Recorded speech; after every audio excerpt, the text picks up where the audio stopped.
Hello everyone, this is chapter number 1, class 6 NCERT Social Studies, Locating Places on the Earth. यहाँ पे Aryabhata globe के बारे में बता रहे हैं. The globe of the earth stands in space. कह रहे हैं कि जो अर्थ का ग्लोब है वो स्पेस में है, made up of water, earth, fire and air. ये कहते हैं कि जो अर्थ है वो किन 5 तत्वों से लेके बनी है, किस एलिमेंट से लेके बनी है? Water, earth, fire and air. और उसकी जो शेप है वो स्फेरिकल है. स्फेरिकल यानी कि समथिंग लाइक दिस, इस तरह की, ना कि ओवल है. अपर और बॉटम साइड से थोड़ी फ्लैट और बीच में यहाँ पे जो है बल्ज क्रिएट हुआ है. ये स्फेरिकल शेप में है. It is surrounded by all creatures. ये कहते हैं कि ये जो अर्थ है वो क्रिएचर से सराउंडेड है. क्रिएचर यानी कि ह्यूमन बीइंग, जो भी लिविंग बीइंग्स हैं, एनिमल्स हो गए, terrestrial as well as aquatic, यानी कि जो लैंड पे रहने वाले हैं terrestrial as well as aquatic, जो पानी में है. ठीक है. इसके बाद ये बताते हैं कि कुछ क्वेश्चंस जो हैं इस चैप्टर में हम डिस्कस करेंगे. The very first question is कि what is a map. Map क्या होता है and how do we use it. हम उसे यूज़ कैसे करते हैं. What are its main components. कुछ जो कंपोनेंट्स जिसको मिला के हम मैप बनाते हैं, क्या वो एलिमेंट्स है जिससे मैप बना है, उसके बारे में.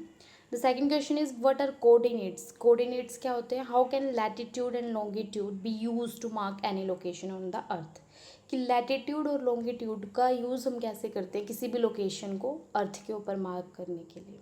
How are local time and standard time. एक तो लोकल टाइम होता है और एक स्टैंडर्ड टाइम होता है कंट्री का. वो कहते हैं कि वो कैसे हम रिलेट करते हैं लॉन्गिट्यूड से, वो कैसे फाइंड आउट किया जाता है लॉन्गिट्यूड की हेल्प से.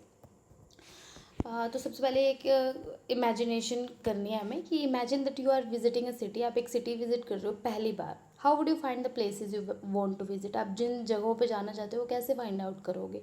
You might ask a local person. या तो आप किसी लोकल पर्सन की हेल्प लोगे या फिर आप उस सिटी का मैप देखोगे, है ना, कि आपको कौन कौन सी जगह जो है विजिट करनी है. ये कहते हैं कि फॉर एग्जाम्पल एक गेम प्ले करते हैं कि जो examine the map of this small city. यहाँ पे एक फिगर दे रखी है कि हम इसे एग्जामिन करते हैं. ये एक छोटी सी सिटी का मैप है. Imagine that you just go of a train at a railway station. आप रेलवे स्टेशन ट्रेन से उतरे ही हो और आपको क्या विजिट करना है, एक बैंक जो इस मैप पे मार्क है. और आप किस रास्तों से जाओगे, कौन से और भी पॉसिबल वेज हो सकते हैं जिससे आप बैंक के पास पहुंच जाओ, बैंक में पहुंच जाओ. ठीक है. Can you locate the public garden. क्या आप एक पब्लिक गार्डन जो इस मैप में शो कर रहे हो उसे लोकेट कर सकते हो. स्कूल है इसमें, म्यूज़ियम भी है, क्या आप उसे लोकेट कर सकते हो. और कौन कौन से रास्ते हैं जो हमें बैंक से मार्केट लेके जाते हैं. तो ये सब कुछ हम कैसे पता कर सकते हैं लोकेशन का. उसके लिए हमें मैप की नीड होती है. ठीक है. यहाँ पे देखो ये बता रखे हैं इन्होंने, पब्लिक गार्डन ये रहा, म्यूज़ियम ये रहा, और मार्केट ये रहा, school, railway station, lake, apartments हैं यहाँ पे, हॉस्पिटल है, नगर पंचायत है. ठीक है. अब ये कहते हैं कि जो मैप है वो एक ट्रेजर गाइड की तरह है. वो हमें हेल्प करता है, वो गाइड करता है कि कहाँ पे कौन सी चीज़ जो है वो लोकेट की गई है, कौन सी प्लेस कहाँ एग्जिस्ट करती है इस सिटी की. Notice the 4 arrows in the top right corner of the map. अभी कहते हैं कि यहाँ पे एक जो ये है मैप है, इसमें यहाँ पे एक टॉप में 4 एरो है जो कि डायरेक्शन को शो कर रही है. और ये क्यों हेल्पफुल है, सबसे पहले हमें ये जानने की कोशिश करनी चाहिए. फॉर एग्ज़ाम्पल ये मैप है और इस मैप में यहाँ पे डायरेक्शंस बताई हुई है कि ये जो है नॉर्थ है, ये साउथ है, ये ईस्ट है और ये वेस्ट है. फॉर एग्ज़ाम्पल अगर ये डायरेक्शंस हमें इस मैप में ना बताई गई हो तो हमें पता नहीं चलेगा ना कि कहाँ पे कौन सी डायरेक्शन में कौन सी चीज़ लोकेटेड है. फॉर एग्ज़ाम्पल अगर कोई इंसान यहाँ पे खड़ा है, फॉर एग्ज़ाम्पल कोई आदमी है जो यहाँ पे खड़ा है और वो जानना चाहता है कि अपार्टमेंट्स किस डायरेक्शन में हैं, है ना, लेक किस डायरेक्शन में. जब तक उसे मैप की डायरेक्शन का आइडिया नहीं होगा कि भाई मैप में नॉर्थ डायरेक्शन में अपार्टमेंट है, वो उसे कैसे पता चलेगा कि नॉर्थ में अपार्टमेंट है. वो तो यहाँ से वो अपनी नॉर्थ देखेगा, है ना. तो ये जो डायरेक्शंस है वो हेल्प करती हैं. ये जो मैप के राइट कॉर्नर में डायरेक्शंस का सेक्शन है ये हमें हेल्प करता है पता करने में लोकेशंस को एग्जैक्टली मैप पे. इसके बिना पॉसिबल नहीं है. फिर यहाँ पे इन्होंने एक वो एक्सपेरिमेंट दे रखा है कि एक्सप्लोर करो कि हॉस्पिटल कहाँ पे है, मार्क करो। Meaning of blue coloured area, जो ब्लू कलर एरिया है उसका क्या मीनिंग है। यहाँ पे जैसे ये लेक दे रखी है। और which is farther away from the railway station, railway station से क्या चीज़ जो है वो दूरी पे है। सबसे पहले क्या चीज़ है जो दूरी पे रेलवे स्टेशन से, स्कूल, नगर पंचायत या फिर public garden. A map and it's components, ये कहते हैं कि मैप और उसके कंपोनेंट्स, यानी कि उसके जो मैप को बनाने के लिए जो रॉ मटेरियल चाहिए होता है वो क्या क्या होता है। फॉर एग्जांपल अगर हमें कुछ बनाना होता है तो हमें जो इंग्रेडिएंट्स लगते हैं, वो रॉ मटेरियल जो लगता है उसे फिनिश प्रोडक्ट बनाने के लिए, वो क्या क्या होता है। वैसे एक मैप को बनाने के लिए भी तो रॉ मटेरियल लगता होगा ना, उसके कंपोनेंट्स क्या हैं वो उसके कंपोनेंट्स होते हैं। From this simple example we understand that a map is a representation, हमें पता चल गया कि जो मैप वो रिप्रेजेंट करता है, कोई ड्राइंग है ये किसी एरिया की, और वो कोई भी एरिया हो सकता है। फॉर एग्जांपल कि वो एक स्मॉल एरिया भी हो सकता है, विलेज टाउन का, बिगर एरिया भी हो सकता है, यानी कि डिस्ट्रिक्ट या स्टेट, उससे भी बड़ा एरिया हो सकता है जैसे कि कंट्री का हो गया इंडिया। और अगर हम उससे भी बड़ा एरिया देखें तो वर्ल्ड का भी हो सकता है। तो मैप किसी भी छोटी से छोटी और बड़ी से बड़ी सिटी, स्टेट, कंट्री का हो सकता है, ठीक है। उससे in a map you look at the surface as if you are viewing it from the top, हम सरफेस से देख रहे होते हैं, जैसे सरफेस को देख रहे होते हैं फ्रॉम द टॉप से। अब यहाँ बताते हैं कि एटलस जो है इज़ अ बुक और कलेक्शन ऑफ मैप्स। एटलस आप सबको पता ही होगा कि एटलस में क्या होता है कि मैप्स की कलेक्शन ही मिलती है ना, हमें फिज़िकल फीचर्स के भी मैप मिलते हैं उसमें, और फिज़िकल के साथ साथ पॉलिटिकल मैप भी मिलते हैं कंट्री के, कॉन्टिनेंट्स के, तो वो एटलस के अंदर मिलते हैं। अब फिज़िकल मैप कौन सा होता है, जो हमें नेचुरल फीचर्स शो करे, जो हमारे अर्थ पे नेचुरल फीचर्स हैं, जैसे कि माउंटेन्स हो गया, ओशियन हो गया, रिवर हो गया, ये सब जो होते हैं फिज़िकल फीचर्स होते हैं और ये फिज़िकल मैप में शो किए जाते हैं। पॉलिटिकल मैप्स क्या होते हैं, जो हमें कंट्री की बाउंड्रीज़ बताएं, किसी स्टेट की, किसी डिस्ट्रिक्ट की, किसी सिटी की बाउंड्रीज़ जो होती हैं ना, उससे जो रिप्रेजेंट करते हैं वो हम पॉलिटिकल मैप पे करते हैं, स्टेट की, यूटीज़ की, उनकी कैपिटल्स की। फिर आता है थीमेटिक मैप्स। थीमेटिक जैसे कि ये नाम से बता रहा है कि कोई थीम है उस मैप की, स्पेसिफिक काइंड ऑफ इन्फॉर्मेशन दे रहा है, कुछ पर्टिकुलर इन्फॉर्मेशन हमें दे रहा है। फॉर एग्जांपल हमें वेदर का पता करना है ना, हमें क्रॉप्स का पता करना है, किसी एरिया में कौन सी क्रॉप उगाई जाती है, पूरी कंट्री में कौन सी क्रॉप उगाई जाती है, तो हम एक थीम रखते होते हैं उसकी, है ना, वो थीमेटिक मैप हो गया, उसके थ्रू होती है। फिर ये बात करते हैं कि कुछ और भी कंपोनेंट्स होते हैं इसके साथ साथ, जैसे कि डिस्टेंस हो गया, है ना, कौन सा प्लेस कितनी दूरी पे है, डायरेक्शन कौन से डायरेक्शन में है, और सिंबल, ये तीन जो कंपोनेंट्स हैं मैप के, उसके बारे में हम डिस्कस करेंगे। पहले जो दो हैं कंपोनेंट्स, डिस्टेंस और डायरेक्शन, वो हमें फिगर 1.1 में हमने देख ही लिया था बढ़िया से। अब बात आती है, हम डिफाइन करेंगे किसकी, स्केल की, कि स्केल क्या होता है। स्केल फॉर एग्जांपल ये कहते हैं कि ईच सेंटीमीटर, जैसे कि हमने माना कि let us go back to our map of small city, हम वो वापस अपनी वो स्मॉल सिटी वाले मैप पे जाते हैं। फॉर एग्जांपल ये वाला जो हमने यूज़ किया था इस पे जाते हैं। तो ये कहते हैं क्या कि let us go back to our map of small city, each centimetre on the map represent a certain distance on the ground. जो मैप पे सेंटीमीटर्स दे रखे हैं, यहाँ पे मार्क नहीं किया हुआ, जो मैप पे डिस्टेंस दे रखा है ना सेंटीमीटर में, हम मैप पे तो सेंटीमीटर में ही बनाएंगे ना, और वो कहते हैं कि वो अगर हम रियल ग्राउंड पे जाके देखें तो वो कुछ किलोमीटर्स या मीटर्स के डिस्टेंस को शो करता है। फॉर एग्जांपल अगर हमने मैप पे 1 सेंटीमीटर की लाइन लगाई है तो वो एक्चुअल में क्या है, कुछ किलोमीटर्स की का डिस्टेंस बताती है ग्राउंड पे फॉर एग्जांपल 1 सेंटीमीटर को हमने माना है कि 500 मीटर है या फिर 5 किलोमीटर है, ठीक है। अगर हमें 5 किलोमीटर की कोई बिल्डिंग या यूनिवर्सिटी शो करनी होगी तो हम मैप पे उसे 1 सेंटीमीटर में शो कर रहे हैं, क्योंकि हम 5 किलोमीटर की बिल्डिंग को मैप पे तो नहीं बना सकते ना। तो मैप का यूज़ जो होता है, ये स्केल का जो यूज़ होता है मैप के ऊपर, वो इसी के लिए, ये जो डिस्टेंस है क्या, पेपर और ग्राउंड का, उसको मिनिमाइज़ करने के लिए, उसे फिट करने के लिए पेपर के ऊपर होता है। इसके अलावा अगर हम देखें तो हमें स्केल पता चल गया। अब let us return to the 4 arrows at the top right of the small city map, जो कि हमने पहले देख ली थी, है ना, नॉर्थ, साउथ, और वेस्ट ईस्ट, ये हमने पहले भी देख ली थी उस मैप पे। अब इसके बाद ये कहते हैं कि जो ये जो 4 डायरेक्शंस हैं, नॉर्थ जो कि टॉप में हो गई, फिर उसके बाद साउथ हो गया, वेस्ट हो गया, ईस्ट हो गया, ये कहते हैं कि कार्डिनल डायरेक्शंस होती हैं ये, ठीक है। और इन्हें हम कार्डिनल पॉइंट्स कहते हैं, इन डायरेक्शंस को हम ये कार्डिनल पॉइंट्स कहते हैं, ठीक है। Other than these intermediate direction, intermediate यानी कि बीच की भी तो डायरेक्शन है। फॉर एग्जांपल कोई इंसान यहाँ पे खड़ा है, कोई यहाँ पे खड़ा है, यहाँ पे खड़ा है और यहाँ पे खड़ा है, मैं दूसरे कलर से मार्क करती हूँ इसे। मान लो कोई इन दोनों डायरेक्शन के बीच में खड़ा है यहाँ पे, तो हम उसे कैसे मार्क करेंगे, ये इंटरमीडिएट डायरेक्शंस है। अब हम इसे कैसे पता करते हैं, जैसे ये नॉर्थ और ईस्ट के बीच में खड़ा है तो नॉर्थ ईस्ट हो गया, ये ईस्ट और साउथ के बीच में खड़ा है तो साउथ ईस्ट हो गया, वेस्ट और साउथ के बीच में है तो साउथ वेस्ट हो गया, नॉर्थ और वेस्ट के बीच में है तो नॉर्थ वेस्ट हो गया। ये हो गए कार्डिनल डायरेक्शंस, इंटरमीडिएट डायरेक्शंस और कार्डिनल पॉइंट्स। अब जो नेक्स्ट चीज़ आती है वो है सिंबल्स। उससे पहले एक एक्टिविटी दे रखी है, consider the map of a small city. Again वापस से उसी मैप पे अगर हम जाएँ तो identify the correct and incorrect statements क्या हैं। The market is north of the hospital, museum south east में है, रेलवे स्टेशन जो है नॉर्थ वेस्ट में है। अब पहले हम देख लेते हैं कि जो मार्केट है ये कह रहे हैं कि नॉर्थ ऑफ द हॉस्पिटल। पहले हमें हॉस्पिटल देखना पड़ेगा कहाँ है। हॉस्पिटल ये रहा, ये कहते हैं कि मार्केट उसके नॉर्थ में है, क्या ऊपर है, हमें पता है ना नॉर्थ ये रहा और साउथ ये रहा, तो हॉस्पिटल के क्या नॉर्थ में है, मार्केट नहीं साउथ में है, तो पहली स्टेटमेंट जो है वो गलत है। वैसे आप दूसरी भी स्टेटमेंट जो है ये अपने आप कर लेना। फिर कहते हैं taking your school as the starting point, do you know approximately in which cardinal direction your home is located, discuss with your teacher and your parents. ये भी एक्टिविटी है। सिम्बल्स, अब हम सिंबल्स की बात करते हैं कि symbols are another important components of map. Symbols क्यों ज़रूरी है मैप्स पे, ये कहते हैं कि our map has small drawings of actual building.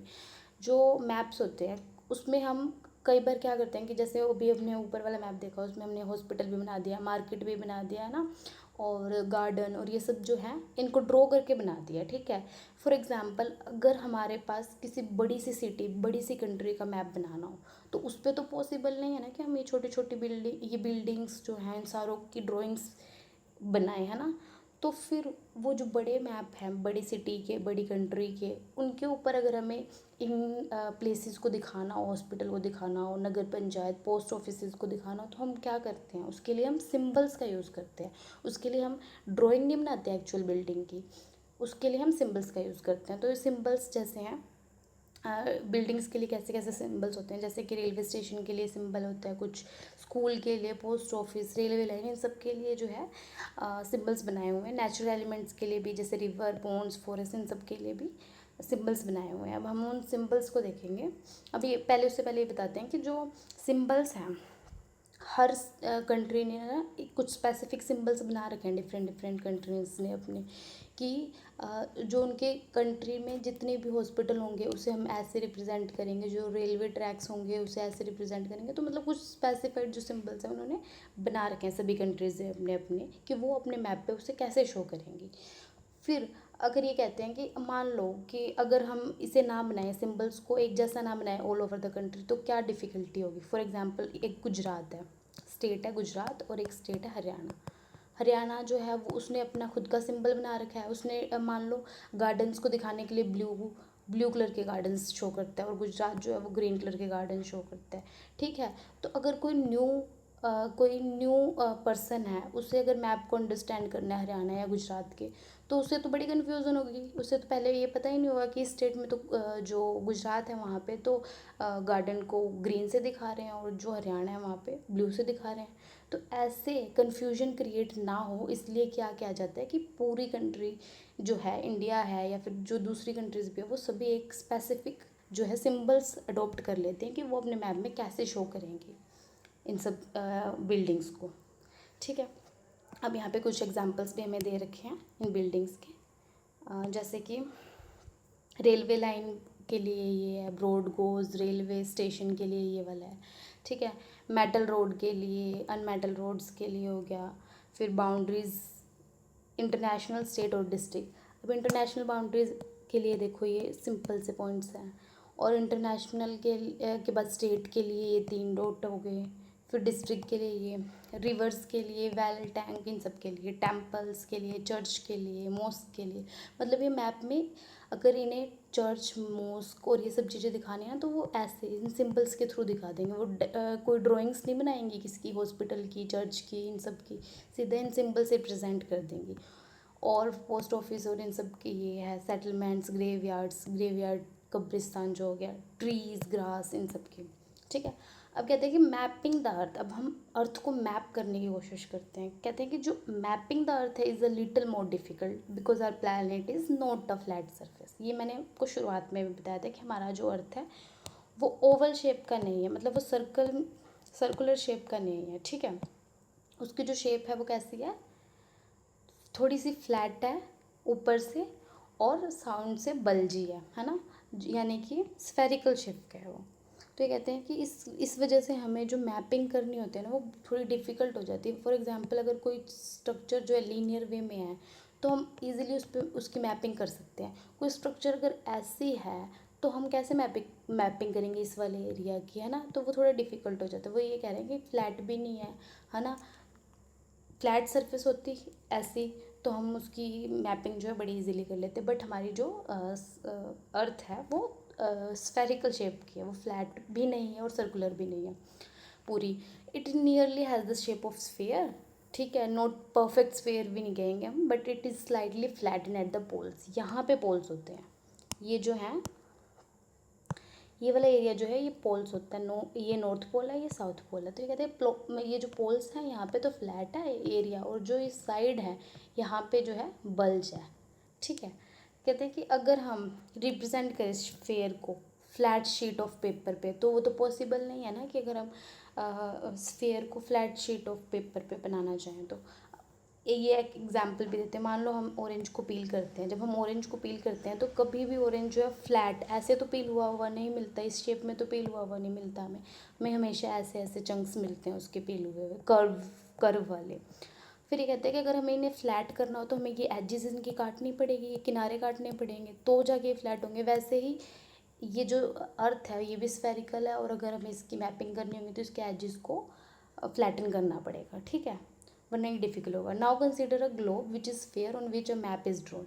अब ग्लोब के ऊपर, ग्लोब खुद फेयर है क्योंकि हमारी अर्थ को रिप्रेजेंट कर रहा है, तो ये कहते हैं कि वो खुद ही फेयर है और उस पर हमें मैप करना है तो वो बहुत ज़्यादा डिफ़िकल्ट हो जाता है। ये कहते हैं कि मैप जो है अर्थ का हो, मून का हो, प्लैनेट मार्स, स्टार्स, इन सब का जो है वो करना बहुत ज़्यादा डिफ़िकल्ट हो जाता है, हमें मार्क करना उस पर। तो फिज़िकल ऑब्जेक्ट जैसे हो गए, फिज़िकल ऑब्जेक्ट्स में क्या क्या आ गया, रिवर्स हो गई, माउंटेन्स हो गई, इन सब चीज़ों को इजीली मार्क करना थोड़ा डिफ़िकल्ट हो जाता है। अब कहते हैं कि हम कोऑर्डिनेट्स को अंडरस्टैंड करते हैं कि कोऑर्डिनेट्स क्या होते हैं। Understanding coordinates, imagine a big market in a city और a town with neat rows of shop. मतलब कि रो का एक मार्केट है बड़ी सी और उसमें कई सारी रोज हैं शॉप की, और जो you want to meet a friend at a stationery shop inside the market. Market में एक स्टेशनरी की शॉप है जहाँ पे आप अपने दोस्त से मिलना चाहते हो, तो वो उसे कैसे उस शॉप का एड्रेस दोगे, उसको कैसे डायरेक्शन बताओगे। ठीक है, तो वो कहते हैं कि meet me at 6 PM, seventh shop, सातवीं शॉप, जो कि 5वें रूम है, 1 2 3 4 5, 5वें रूम में जो 7वीं शॉप है ना एंट्रेंस से, वो लोकेशन है। तो प्रिसाइजली एक्यूरेटली आपने बता दिया ना कि ये लोकेशन है, तो वो इजीली आ सकता है। अब उसके बाद यहाँ पे एक चेस बोर्ड का भी एग्जांपल दिया गया है कि कैसे हम कोऑर्डिनेट्स को फाइंड आउट करेंगे। कि चेस बोर्ड पे कहते हैं record moves by advance player, consider chess board to record moves by advance player, letters are place along side the main pieces from A to H। यहाँ पे दे रखे हैं देखो A to H, है ना। फिर ये कहते हैं कि वो यहाँ पे ये 1 से 8 तक दोनों साइड ये यहाँ पे डिफाइन किया गया है। The simple system allow player to mark each square and record every move, है ना। अब ये कहते हैं कि हर एक स्क्वेयर में वो मूव करते हैं और रिकॉर्ड करते हैं इसे। Here the white side has just open the game by moving the queen's pawn. Queen के आगे ये वाला जो प्यादा था ये मूव करता है और ये 2 स्क्वेयर मूव करके आगे जाता है। ठीक है, 1 और 2 ये आगे गया। So the pawn is said to have. अब हम कहाँ क्या कहेंगे कि कहाँ पे है ये। अब अगर हमें इसकी डायरेक्शन लोकेशन एग्जैक्ट बतानी होगी तो हम बताएंगे कि ये D2 D2 यानी कि D ये वाली लाइन, 2 यहाँ से कहाँ गया है, D के 4 में। तो ये जो है ये जो है इसके कोऑर्डिनेट्स हो गए, ठीक है। तो कोऑर्डिनेट समझ में आ गया, इन्हें हम कोऑर्डिनेट्स कहते हैं। अब लैटिट्यूड्स की बात आती है। Let us return to a globe. अब हम वापस से ग्लोब पे चलते हैं। It is easy to identify the north pole and south pole. ये मैंने बताया भी था आपको कि नॉर्थ और साउथ पोल क्या होता है। ये नॉर्थ पोल हो गया ग्लोब का और ये साउथ पोल हो गया, ठीक है। रोटेट द ग्लोब, रोटेट करोगे जब ग्लोब को, while it rotate the fix points at the top and bottom are the 2 poles, है ना। ये फिक्स पॉइंट्स हैं दोनों पोल्स के। और ये कहते हैं कि imagine that you stand on the equator, और आप क्या है पोल्स की तरफ जा रहे हो, बीच में इक्वेटर है और आप कहाँ जा रहे हो, पोल्स की तरफ जा रहे हो, ठीक है। You distance from equator increase, latitude measure this distance from equator. अब आप यहाँ से इक्वेटर से जब पोल्स की तरफ जाओगे तो आपका डिस्टेंस जो है वो बढ़ता जाएगा। क्यों बढ़ता जाएगा मैं आगे बताती हूँ आपको। और ये कहते हैं कि ये जो डिस्टेंस है इक्वेटर से जो आपका बढ़ता हुआ जाएगा, और लैटिट्यूड जो है उसे मेज़र करेगा। At any point of this travel you can draw an imaginary line that run east and west parallel to equator. East and west imaginary lines draw की हुई हैं जो पैरेलल चल रही हैं, कैसे, इक्वेटर के। अब इसके लिए हमें एक डायग्राम देखना पड़ेगा। ये देखो, ये रहा नॉर्थ पोल, ये रहा साउथ पोल इसके नीचे। अभी कह रहे हैं कि ये जो है ये इक्वेटर है, ठीक है। ये इक्वेटर है और ये कह रहे हैं कि जो लैटिट्यूड्स हैं ये लैटिट्यूड्स हैं, ये जो पैरेलल में चल रहे हैं ये सारे, ये लैटिट्यूड इसके मतलब कि ये एक दूसरे को इंटरसेक्ट करते हुए नहीं जा रहे, इनके पैरेलल में जा रहे हैं। और ये कहते हैं कि जब हम इक्वेटर से, यानी कि हम जब हम क्या करते हैं इक्वेटर से पोल की तरफ जाते हैं, जब हम यहाँ से यहाँ जाते हैं पोल की तरफ, तो जो डिस्टेंस है वो क्या होता जाता है, इंक्रीज़ होता जाता है। जब हम इक्वेटर से पोल की तरफ जाते हैं तो वो डिस्टेंस जो है, your distance from the equator increases, ठीक है। कैसे इंक्रीज़ हो रहा है, क्योंकि जो एरिया है इसका वो जो है बढ़ता हुआ जा रहा है, ठीक है। तो ये इंक्रीज़ होता हुआ जा रहा है। फिर ये कहते हैं such a line is called parallels of latitude. इन्हें लैटिट्यूड्स क्यों कहा गया, इसे याद करना बड़ा इजी रहेगा। लैटिट्यूड यानी कि ये जो लेटी हुई लाइन है ना। लॉन्गिट्यूड ये वाली लाइन है, लंबी वाली लाइन है, ठीक है। अब ये बता रहे हैं कि ये जो लैटिट्यूड है ना, ये हमें क्या करता है, ये हमें हेल्प करता है कि हम जो है एग्जैक्ट लोकेशन जो है वो पता कर सकें। while the circle marked by the parallels of latitude grows smaller as we move northward और southward। अब ये कहते हैं कि जब हम यहाँ से जब ऊपर जाते हैं तो डिस्टेंस तो बढ़ रहा होता है ना, हमें देखने को मिल ही रहा है कि हम नॉर्थ पोल और साउथ पोल की तरफ जा रहे हैं तो डिस्टेंस बढ़ रहा है। बट जो ये सर्कल है वो तो डिक्रीज़ हो रहा है। क्यों डिक्रीज़ हो रहा है, इक्वेटर पे सबसे ज़्यादा बड़ा सर्कल मिलता है हमें। क्यों मिलता है, क्योंकि यहाँ पे मैंने बताया था कि ये जो दोनों एंड्स हैं, ये जो दोनों एंड्स हैं यहाँ पे बल्ज है ना, और यहाँ से थोड़ी फ्लैट है हमारी अर्थ। तो यहाँ पे जो बल्ज है इसकी वजह से जो एरिया ऑफ सर्कमफ्रेंस है वो बढ़ जाता है यहाँ पे, ठीक है। तो इक्वेटर पे सबसे बड़ा सर्कल मिलेगा, और हम जैसे नॉर्थ और साउथ में मूव होंगे तो ये सर्कल जो है छोटा होता जाएगा, तो हमें पोल्स पे सबसे छोटा सर्कल मिलेगा, ठीक है। अब ये तो हो गए लैटिट्यूड्स। अब हम बात करेंगे लॉन्गिट्यूड्स की, कि लॉन्गिट्यूड्स क्या होते हैं, ठीक है। Imagine now that you travel from north pole to south pole. अब नॉर्थ पोल से आप साउथ पोल की तरफ जा रहे हो, मतलब ऐसे जा रहे हो, ठीक है। By the shortest possible line observe the globe, you will see that instead of passing through Europe and Africa you could just as well pass through Asia, है ना। फिर कहते हैं the distance would be the same. Distance आप Europe, Asia और Africa, अब latitudes में आ रहे हो तो सेम ही रहेगा, ठीक है। ये कहते हैं the lines are meridians of longitude, और ये मेरिडियन ऑफ लॉन्गिट्यूड कही जाएंगी। They are all half circle running from one pole to other, एक पोल से दूसरे पोल्स की तरफ ये जा रही हैं। You will also learn in science that the earth spins on its axis. हमें पता है कि अर्थ अपने एक्सिस पे स्पिन करती है, ठीक है। Let's place a desk lamp a little away from our globe, focus on it and imagine that this is the sun illuminating the earth. Slowly rotating the globe eastward, we can note that for some places on the earth it is morning. हम कहते हैं जब हम अर्थ को rotate करते हैं धीरे धीरे तो हमें पता तो चलता है कि कुछ प्लेसेस जो हैं अर्थ के वहाँ पे मॉर्निंग है, while for others it is mid day, कहीं पे मिड डे है, कहीं पे इवनिंग, कहीं पे ब्रेकफास्ट ही चल रहा है अभी, मतलब लंच का टाइम है ना। तो और कहीं पे अगर देखें दूसरी कंट्रीज़ में तो कहीं लोग सो भी रहे, रात हो गई है। तो that is why by measuring the longitude of place, इसीलिए हम क्या करते हैं, लॉन्गिट्यूड को मेज़र करते हैं प्लेस की, ताकि हमें पता चल सके कि कहाँ पे दिन है कहाँ पे रात है। क्या होता है कि जब सन की रेज़ है, फॉर एग्ज़ाम्पल ये हमारी अर्थ है और यहाँ से सन की जो है रेज़ आ रही हैं, ठीक है। सन की रेज़ कहाँ तक जा रही हैं, यहीं तक तो जा रही हैं। तो जब जहाँ तक सन की रेज़ जा रही हैं वहाँ पे तो दिन रहेगी। जब जब ये अर्थ रोटेट करेगी और सन की रेज़ जो है इस साइड को आएंगी, जब अर्थ इस साइड को आएगी, जब अर्थ की ये वाली साइड इस साइड को हो जाएगी, सन वाली साइड, तो क्या होगा, इस साइड को भी दिन हो जाएगी और इस साइड को रात हो जाएगी। मतलब जो एरिया कवर रहेगा, जो ढका रहेगा, वहाँ पे रात रहेगी, यानी कि यहाँ पे रात रहेगी और यहाँ पे भी दिन रहेगा। जब ये वाला प्लेस इधर आ जाएगा तो यहाँ पे दिन हो जाएगा और इस साइड को रात हो जाएगी, इस साइड को रात हो जाएगी। तो ये बता रहे हैं कि how we do measure latitude और मैं एक चीज़ आपको बताना भूल गई इसमें, लैटिट्यूड में, उससे पहले कवर कर लेते हुए स्किप हो गए यहाँ से।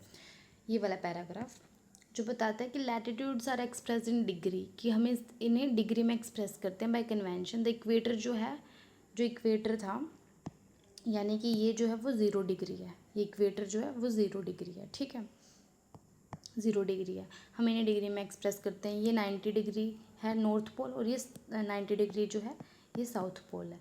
फिर ये कहते हैं कि ये जो लैटिट्यूड्स है इनका कनेक्शन किसके साथ है, क्लाइमेट के साथ है। यानी कि जो इक्वेटर है वहाँ पे क्लाइमेट जो है हॉट रहता है, जिसे हम टोरिड भी कहते हैं। क्यों हॉट रहता है, क्योंकि जो सन की रेज़ हैं वो डायरेक्टली इक्वेटर पे पड़ रही होती हैं, जिसकी वजह से हीट होती है, और यहाँ पे जो क्लाइमेट है वो जनरली हॉट रहता है। जो नॉर्थ पोल और साउथ पोल है, यहाँ पे जो क्लाइमेट होता है वो कोल्ड या फिर फ्रिजिड होता है। क्यों होता है, क्योंकि यहाँ पे ये एरिया जो है ठंडा एरिया और बर्फ़ से कवर है ये हमेशा, तो इसलिए ये फ्रिजिड जोन में काउंट होता है। उसके बाद हम बात कर रहे थे लॉन्गिट्यूड्स की, कि जो लॉन्गिट्यूड है उसे हम मेज़र करने के लिए एक रेफरेंस पॉइंट रखते हैं जिसे हम प्राइम मेरिडियन कहते हैं। जैसे कि हम लैटिट्यूड्स को मेज़र करने के लिए एक रेफरेंस पॉइंट रख रहे थे, क्या था वो, इक्वेटर था। वैसे ही प्राइम मेरिडियन जो है वो किसका मेज़र पॉइंट है, लॉन्गिट्यूड्स का मेज़र पॉइंट है, एक रेफरेंस पॉइंट है। और ये कैसे डिसाइड हुआ है कि एक इसे हम ग्रीनविच मेरिडियन भी कहते हैं। और ये in the year 1884 some nation decided that the meridian passing through Greenwich एक कंट्री एरिया है लंदन में, इंग्लैंड में, और यहाँ से जो है सब ऑल ओवर द वर्ल्ड जो साइंटिस्ट और जो भी रिसर्चर्स हैं वो उन्होंने डिसाइड किया कि वो इसे एक प्राइम मेरिडियन जो है को लॉन्गिट्यूड का रेफरेंस पॉइंट मानेंगे, ठीक है। और सबने ये मिलकर डिसाइड किया गया है। ये इमेजिनरी लाइंस हैं जो भी हैं, लैटिट्यूड है या फिर लॉन्गिट्यूड है ना, ये इमेजिनरी लाइन है। अगर हम अर्थ को देखें तो क्या अर्थ में ऐसी लाइंस बनी हुई हैं, फिजिकली तो ये लाइंस प्रेजेंट है ही नहीं उस पर, ये सारी हमने इमेजिनरी लाइंस क्रिएट की हुई है, चाहे वो लैटिट्यूड हो चाहे वो लॉन्गिट्यूड हो। इमेजिनरी यानी हमने इसलिए बनाया हुआ कि हमें मैप्स को डिफाइन करने के लिए, लोकेशन को डिफाइन करने के लिए हमें ईजी रहे। ऑल्दो फिजिकली ये अर्थ के किसी भी पार्ट में प्रेजेंट नहीं है। तो ये कहते हैं कि लॉन्गिट्यूड जो है वो प्राइम मेरिडियन जो कि ग्रीनविच से पास होता है, सबने डिसाइड करके 1884 में इसे रेफरेंस पॉइंट मान लिया, किसका, लॉन्गिट्यूड का। और इसे हम 0 डिग्री मानते हैं। जैसे कि इक्वेटर वाले को 0 डिग्री लैटिट्यूड का मानते हैं, वैसे ही हम प्राइम मेरिडियन को 0 डिग्री लॉन्गिट्यूड का मानते हैं। फिर ये कहते हैं कि जो लॉन्गिट्यूड है, लैटिट्यूड जो था वो क्या करता था, मेज़र करता था डिस्टेंस इक्वेटर से जब हम पोल्स की तरफ जाते थे। लॉन्गिट्यूड क्या मेज़र करता है, डिस्टेंस प्राइम मेरिडियन से अगर हम ट्रैवल करते हैं, कहाँ, अलोंग द इक्वेटर, ठीक है। प्राइम मेरिडियन से जब हम इक्वेटर की तरफ आते होते हैं तो लॉन्गिट्यूड जो है वो मेज़र करता है, और ये भी डिग्री में ही मेज़र करता है। अब ये मान लो क्या था, प्राइम मेरिडियन है, अगर हम इसके वेस्टवर्ड जाते हैं तो डिग्री के साथ वेस्ट लग जाता है, अगर हम इसके ईस्टवर्ड जाते हैं तो डिग्री के साथ ईस्ट लग जाता है। यहाँ पे दे भी रखा है। For instant using round figures, New York's longitude is 74 degree west. New York का जो लॉन्गिट्यूड है वो 74 डिग्री वेस्ट है। जो दिल्ली का वो 77 डिग्री ईस्ट है। टोक्यो का 140 डिग्री ईस्ट है।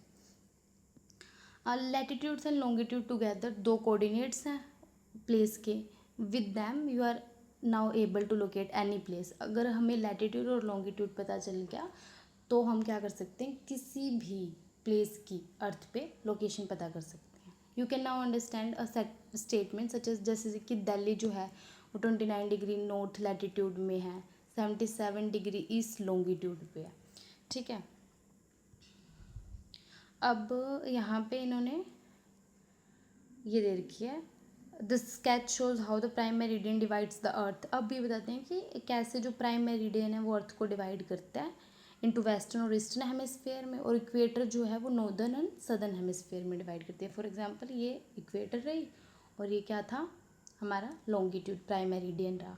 ठीक है, ये जो है जो लॉन्गिट्यूड है ये हमें वेस्टर्न और ईस्टर्न हेमिस्फीयर में अर्थ को डिवाइड कर देता है लॉन्गिट्यूड, और ये जो है इक्वेटर बीच से काट रहा है तो ये क्या करता है, नदर्न और सदर्न हेमिस्फीयर में डिवाइड करता है। कहते हैं जो ग्रीनविच मेरिडियन है वो फर्स्ट प्राइम मेरिडियन तो है ही, वो फर्स्ट प्राइम मेरिडियन नहीं है, क्योंकि पहले पास में भी तो हम जो है लोकेशन को पता करने के लिए कुछ ऐसा जो है टेक्नोलॉजी रखते ही होंगे। तो कहते हैं कि India had a prime meridian of its own, उसका खुद का भी प्राइम मेरिडियन था जब यूरोप वाला प्राइम मेरिडियन एग्जिस्ट नहीं करता था उससे पहले, जिसे हम कहते थे मध्य रेखा, middle line, and pass through the city of Ujjain, जो कि उज्जैन आज का उज्जैन है वहाँ से पास करती थी। वहाँ पे एक एस्ट्रोनॉमी हुआ करती थी जो बहुत सेंचुरीज तक रही है।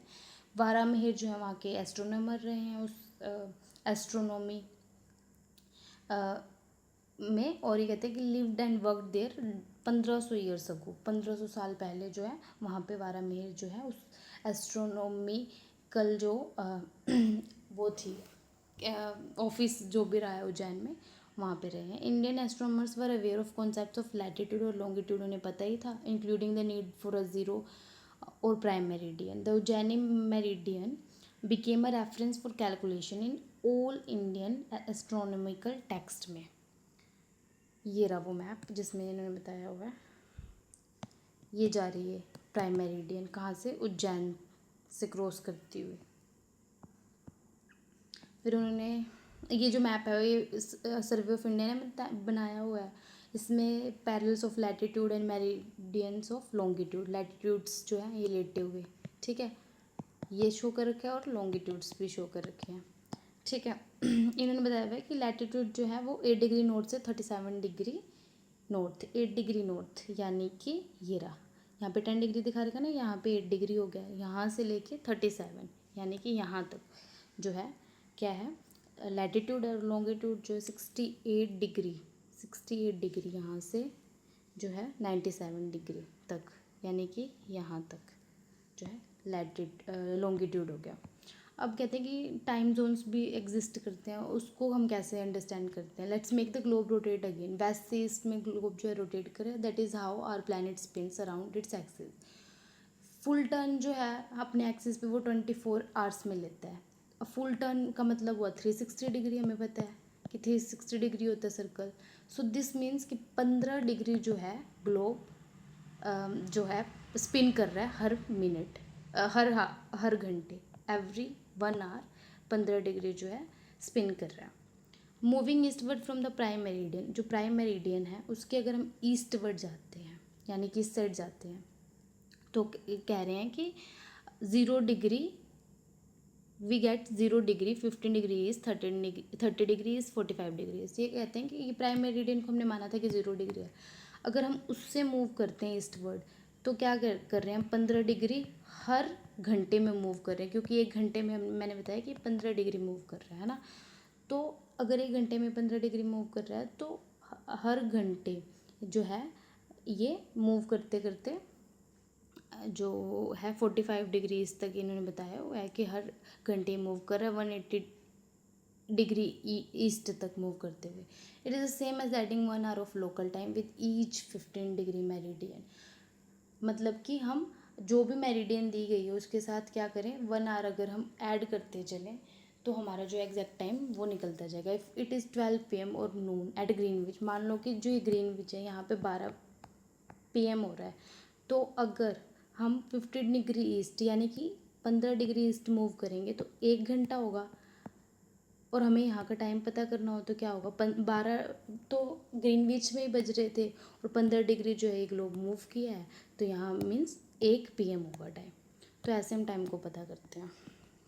The same method can be use to calculate the local time of any place. Local time भी हम ऐसे ही फाइंड आउट कर सकते हैं, पर इसके लिए एक यहाँ पे वो भी दे रखे हैं मैप, उससे इजी होगा आपको समझना। World map of time zones, यहाँ पे ये टाइम जोन्स बता रखे हैं। ये रहा ग्रीनविच का टाइम 0 डिग्री वाला, ठीक है। अभी बताते हैं कि अगर हम यहाँ से 0 से यहाँ +1, अगर हम वेस्ट में मूव करते हैं तो हम माइनस करते हुए जाते हैं, जब हम ईस्ट में मूव करते हैं तो हम प्लस करते हुए जाते हैं, ठीक है। ये कहते हैं कि जो मोस्ट ऑफ द कंट्रीज़ है वो स्टैंडर्ड टाइम को अडोप्ट करती हैं। क्यों? क्योंकि लोकल टाइम जोन्स में जो है वो कंट्री बहुत ज़्यादा पार्ट्स में डिवाइड हो जाती है और इससे कन्फ्यूजन हो जाती है टाइम्स में, ठीक है। इसलिए एक स्टैंडर्ड टाइम जोन्स जो हैं वो बनाए गए होते हैं कंट्री के द्वारा, और वो बेस्ड किस पे होते हैं, मेरिडियन पे बेस्ड होते हैं जो इनसे पास होती हैं। फॉर एग्जांपल इंडिया का भी एक अपना स्टैंडर्ड टाइम जोन है। जो इंडियन स्टैंडर्ड टाइम जोन है वो 5 hours 30 minutes जो है ahead of local time Greenwich. जो ग्रीनविच का टाइम है उससे 5 hour 30 minutes जो है आगे चलता है, किसका, इंडिया का। तो कहते हैं all the standard time zones are organize in time zones. Time zones में इनको ऑर्गेनाइज किया हुआ है, और हम देखते हैं कि जो लाइन्स है वो डिवाइड करते हैं टाइम जोन्स को, वो पूरी तरह से तो स्ट्रेट भी नहीं है। इसलिए क्या होता है कि हर एक कंट्री का जो है अपना खुद का एक स्टैंडर्ड टाइम जोन्स बनाया गया है, और वो इंटरनेशनल जो है बॉर्डर्स को है उनको फॉलो कर करके अपने टाइम जोन्स के हिसाब से जो है उसे शिफ्ट करते हैं। इंडिया का जो है 5 hours 30 minutes अहेड है किससे, ग्रीनविच वाले से। यहाँ पे हमने देख भी रखा है ये वेस्ट में जो जा रही है वो माइनस में हो रही है, और ये जो प्लस है वो ईस्टर्न वाली साइड में हो रहा है, और इंडिया जो है ईस्टर्न साइड में है, इसलिए प्राइम मेरिडियन के ईस्टर्न साइड में, इसलिए यहाँ पे जो है वो ऐड होगा टाइम। उसके बाद अगर हम देखें तो ये हमने इस चैप्टर में ये सब पढ़ा है कि मैप्स जो है क्यों इम्पोर्टेंट है, क्योंकि हम लोकेशंस को एग्जैक्टली फाइंड आउट कर सके। फिर हमने देखा कि लैटिट्यूड्स, लॉन्गिट्यूड्स, कोऑर्डिनेट्स क्या होते हैं, उस पे जो डायरेक्शंस हैं उसको कैसे मार्क की जाती है, किस किस टाइप्स के जो मैप्स होते हैं, फिजिकल, पॉलिटिकल या फिर थीमेटिक, उन सब के बारे में पढ़ा। स्टैंडर्ड टाइम जोन्स के बारे में पढ़ा। तो this is all about the chapter. Thank you very much.